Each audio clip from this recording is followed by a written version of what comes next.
नमस्कार जय जगन्नाथ दर्शक बंधु मु सौम्य आपको स्वागत करुच्ची मोर यूट्यूब चैनल ओडिया स्वाग को। तो वर्तमान एत राति मोर वीडियो बनइबार किसी गोटे खास कारण अच्छी। तो से कारणटी या कि नारीर सुरक्षा।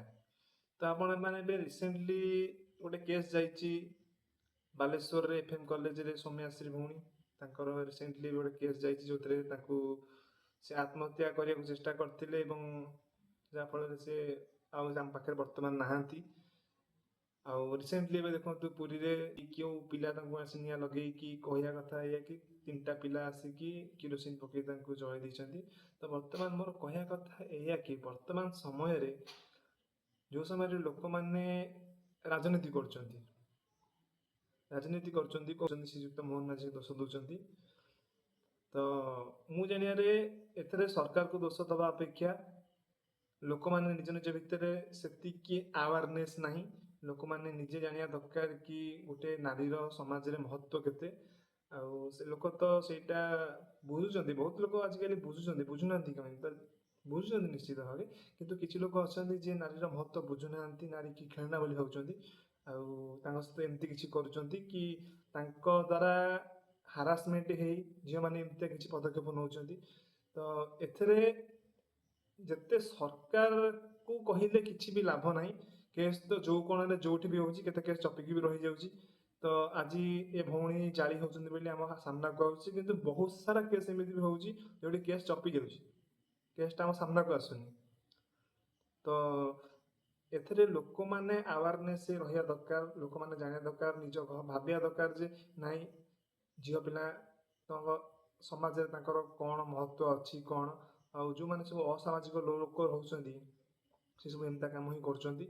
तो निज गाँव सहर भाई मैंने जो अच्छा मुझे सब या ही रिक्वेस्ट करी कि आपण मैंने आपण एरिया रे जेही भी जो भी झी अच्छा जे बाटर जाऊँच कि एमती किसी प्रोब्लेम देखते आपण मैंने रोकतु। आपण मैंने साहाଯ୍य करूँ कौ झील को एमती अवस्था देखी छाड़ी जातुनि।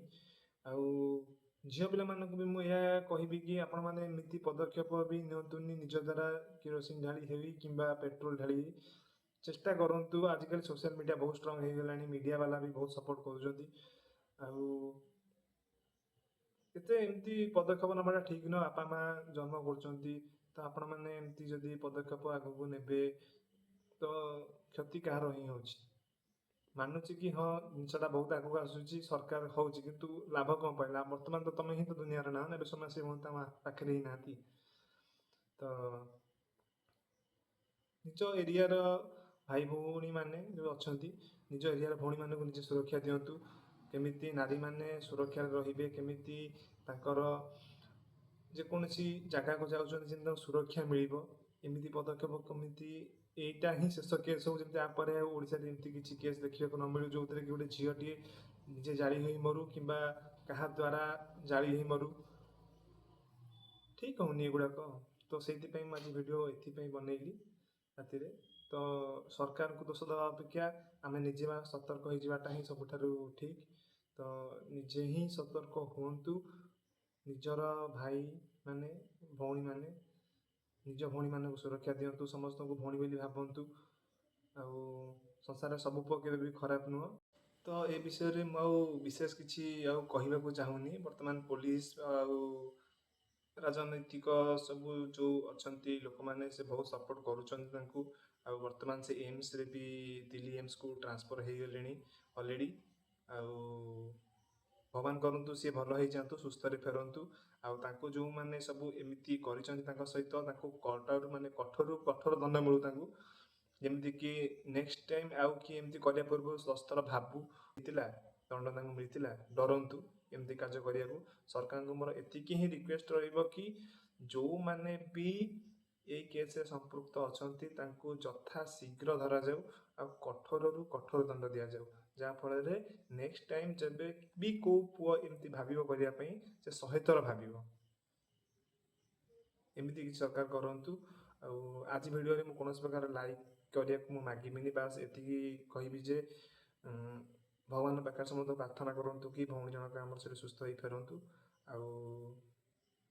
समस्ते सपोर्ट करूँ पुलिस को, से एरिया लोक मैंने ଆସାମୀକି ଧରିବା ପାଇଁ। ଆଉ ରାଜନୈତିକ ଦଳ ଯେଉଁ ଲୋକମାନେ ରହିଲେ, ଆପଣମାନେ ବି ଆପଣଙ୍କର କାର୍ଯ୍ୟ କରନ୍ତୁ, ଠିକ୍ ହିଁ କରୁଛନ୍ତି। କାହିଁକି ନା ଆପଣମାନଙ୍କ ଦ୍ୱାରା ହିଁ ତ ସବୁକିଛି ଜିନିଷ ଆଗକୁ ଆସୁଛି। ଆଉ କିଛି ଗୋଟେ ପ୍ରେସର ଆସୁଛି ପୋଲିସଙ୍କ ଉପରେ ହଉ କି ଶ୍ରୀଯୁକ୍ତ ମୋହନ ମାଝୀଙ୍କ ଉପରେ ହଉ, ଆସୁଛି ପ୍ରେସର, ଯାହାଫଳରେ ସେ ଆଗକୁ କିଛି ଗୋଟେ ଭଲ ପଦକ୍ଷେପ ନେବେ।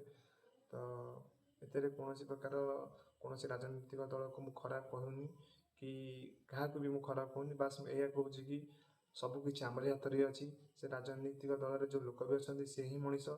ଯିଏ ମୋହନ ମାଝୀ ଅଛନ୍ତି ମୁଖ୍ୟମନ୍ତ୍ରୀ, ସିଏ ବି ଜଣେ ମଣିଷ। ଆଉ ଯେଉଁ ଜଣେ ଭଉଣୀ ପୋଡ଼ି ହେଇ ମରିଗଲେ, ସିଏ ବି ଜଣେ ମଣିଷ। ତ ସମସ୍ତେ ହିଁ ଏଠି ମଣିଷ। ତ ଯେହେତୁ ଆମେ ମଣିଷତ୍ୱଟା ରଖନ୍ତୁ ସମସ୍ତେ। ନିଜ ଭିତରେ ଏଇସବୁ ଜିନିଷକୁ ନେଇ ଝଗଡ଼ା ନ କରି କେମିତି ସେ ପିଲାକୁ ଜଷ୍ଟିସ୍ ମିଳିବ ସେଇଟା ଉପରେ ଟିକେ ନଜର ରଖନ୍ତୁ। ଆଉ ଏଇଟା ବି ସରକାର ଏବେ ନାରୀ ଉପରେ ଆଉ ଟିକେ ଅଧିକ ସୁରକ୍ଷା ପାଇଁ ଧ୍ୟାନ ଦିଅନ୍ତୁ। କାହିଁକିନା ଏମିତି ଯଦି ହେବ ତ ଆଉ କୌଣସି ନାରୀ ବାହାରକୁ ଆସିପାରିବେନି କି ଚାଲି ବି ପାରିବେନି। ତ ଆ ଉପରେ ବି ଟିକେ ସରକାର ନଜର ଦିଅନ୍ତୁ ଯଥା ଶୀଘ୍ର। ଏମିତି ନୁହଁ କି ଲେଟ୍ କରି, ତୁରନ୍ତ ହିଁ କିଛି କରନ୍ତୁ। ଆଉ ସେ ଆସାମୀକୁ କଠୋରରୁ କଠୋର ଦଣ୍ଡ ଦିଅନ୍ତୁ। ଆଉ ଭଗବାନ ପାଖରେ ଏତିକି ପ୍ରାର୍ଥନା ସମସ୍ତେ କରନ୍ତୁ କି ଭଉଣୀ ଜଣକ ଦିଲ୍ଲୀ ଏମ୍ସରୁ ଭଲସେ ସୁସ୍ଥ ହୋଇ ଫେରିଯାଆନ୍ତୁ ଆମ ପାଖକୁ, ଆଉ ତାଙ୍କ ଶାସ୍ତି ମିଳୁ ତାଙ୍କର ଆସାମୀମାନଙ୍କୁ। ମୁଁ ଏତିକି କହୁଛି। ତ ଆଜିର ଭିଡ଼ିଓ ଏତିକି। ଆଉ ଭିଡ଼ିଓରେ କୌଣସି ପ୍ରକାର ମୋର ଲାଇକ୍ ଆବଶ୍ୟକ ନାହିଁ। ମନଟା ବି ଏମିତିରେ ବି ବହୁତ ଲୋକଙ୍କର ଭଲ ନାହିଁ ଏମିତି କେସ୍ ହେଲେ, କାହିଁକିନା ମୋର ବି ଜଣେ ଭଉଣୀ ଅଛି। ତ କାହାକୁ ବି ଭଲ ଲାଗୁନି ଏଇ ଜିନିଷଟି। ବାସ୍ ଭିଡ଼ିଓଟା ଯଦି ଭଲ ଲାଗିଛି, ଭିଡ଼ିଓଟିକୁ ଲୋକଙ୍କୁ ସେୟାର କରନ୍ତୁ, ଜଣାନ୍ତୁ କି ଆୱାରନେସ୍ ନିହାତି ଆବଶ୍ୟକ ଆମ ଭିତରେ। ସରକାର ତ ମୋହନ ମାଝୀ ତାଙ୍କ ଜାଗାରେ ସିଏ ଅଛନ୍ତି, ଆଉ ଆମେ ତାଙ୍କୁ ବ୍ଲେମ୍ କରିବି କିଛି ଲାଭ ବି ନାହିଁ। ଆମେ ନିଜେ ଯେତେ ସତର୍କ ହେବା ସେତେ ଭଲ। ଆଉ ଆସାମୀକୁ ଦଣ୍ଡ ନିହାତି ଦିଆଯିବା ଦରକାର। ମୁଁ ଏତିକି ମାନ୍ୟବର ମୁଖ୍ୟମନ୍ତ୍ରୀକୁ ରିକ୍ୱେଷ୍ଟ କରିବି। ତ ଆଜିର ଭିଡ଼ିଓ ଏତିକି। ବିଦାୟ ଦିଅନ୍ତୁ। Good night.